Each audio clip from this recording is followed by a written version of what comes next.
The Los Angeles Lakers, they are targeting Dan Hurley, the head coach of the back-to-back NCAA national champion UConn Huskies, as the franchise's next head coach. That's what Woj reported early this morning. Hurley is 141-58 in his 6 seasons with UConn. So, Woj, all of these conversations, though, they're really preliminary, but you're reporting that both sides, they plan to escalate those discussions. What does that look like, and what's the timeline here?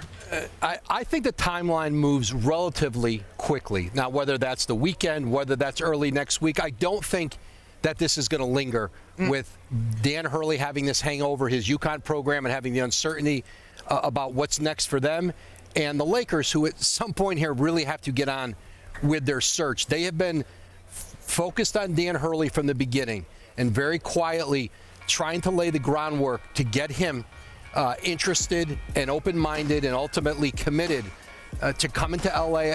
I'm told he's going to be presented with a massive long-term contract that Rob Pelinka, Jeannie Buss, what they're talking to him about is putting a program in place in LA that they want him to be what they consider to be a legacy coach. They've had them in LA. Pat Riley, Phil Jackson, coaches who spanned a significant period, obviously had great success. It's not fair to put any young coach in that category, but they see Dan Hurley as a coach who can be there a long time and put in place a program and give him a lot of voice about what it's going to look like, what Lakers basketball is, what a Lakers player is. Yeah. And I think build that together. That's what they're selling him on. Dan Hurley has made no secret of his ambition to eventually coach in the NBA. Well, the opportunity is not only here now, but it's at certainly one of the most storied teams in the league. And if you want to win championships, you know you have to have great players to do it. The Lakers always give you an opportunity, if they don't have them now, that they can get them because players want to play there. But Dan Hurley, the Lakers have Dan Hurley's attention right now, and this conversation is escalating as we speak here into the weekend. Of course, this is a top-down decision that needs to be made in the Lakers organization, but LeBron James has been complimentary of Hurley over the years. What do you make of the Lakers' interest here and the potential fit, Perk? When I think about the Lakers, they have been dysfunctional over the last, 4 years? No stability, no culture, different coaches, right? Always looking for the now. You get a guy like Dan Hurley, you're building long-term for the future, right? You're trying to put a culture in place. You think about a guy like Eric Spoelstra, a guy that came from being a video guy, right? Elevated through the process, went through the process, and now has been in that seat for an extended period of time. And it's going to come down to the trust that Hurley is going to have with Jeannie Buss and Rob Pelinka, that they're going to support him 100% for him to make for him to make sure he's able to go and hold guys accountable and coach his way. We know he's a hard-nosed guy. He's from New Jersey, right? Yeah, the Jersey area. Jersey City. Yeah, Jersey City. And I think some comps for what the Lakers are trying to do. Billy Donovan in Oklahoma City. Now, he inherited a team that was championship ready, was trying to play for a championship, and if not for a Klay Thompson outburst in the third quarter of a Game 6, might have gotten to the finals and won it that year.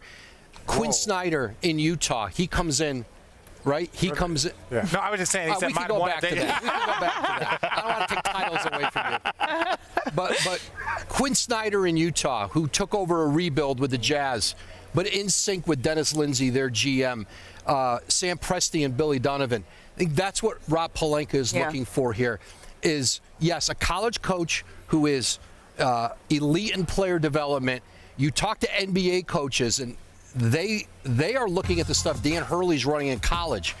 A lot of his offensive actions. I talked to some coaches who, as they're evaluating UConn players in this draft, are watching lots of UConn tape and are saying, wow, he runs stuff that we think would translate in this league. Those are all the elements that Rob Pelinka wants to bring to LA and take something that goes beyond LeBron James and connecting with Anthony Davis, showing him how this is going to benefit him, the kinds of offensive actions he can get him in. That's important. But Austin Reeves, Rui Hachimura, Max Christie, the young players, they think Dan Hurley can help improve that group. In the new NBA with this new collective bargaining agreement, you are going to have to not just draft well, you're going to have to develop your young players. The days of teams like the Lakers trading 4 first-round picks to get in Anthony Davis, that is a harder way to build your roster because you end up looking like the Suns do right now, 3 stars, but not the balance and infrastructure. it's a different way of looking at team building. Even for the Lakers, the big markets, they think Danny Hurley fits perfectly into that. My biggest thing is that the Lakers have been dysfunctional for a certain level of time, even through since their championship. But even prior to that, they bring in Byron Scott, and then he gets fired after a Kobe farewell tour, which that's not the best way to really evaluate how a person's doing. Then you bring in Luke Walton. Obviously, all the stuff goes on with Magic and Rob, and then Magic leaves. Then you bring in Frank Vogel. Frank Vogel wins a championship, fired a year later. Then you bring in Darvin Ham. He goes into a conference finals, fired a year later. So to me, it's like I am not questioning at all, can Hurley coach? We know he's proven like the stripes are there. My thing is this, when we look at the last 5 or 6 coaches, even ones that won championships, even ones that went to the conference finals in their first year, and in the second year, they lose to maybe the best team in the NBA or Denver. So for me, if we're talking about the Lakers, they get the luck of people are always going to want to come here. We're always going to get free agents, so we don't have to be as organized as we should. So I think he's going to be a great coach. I think he could do a great job, but then I also wonder, you could win a championship and be fired the following year. You can go to the conference finals and be fired the next year. So what are they looking for? And if that's what they're looking for long term, then good for them.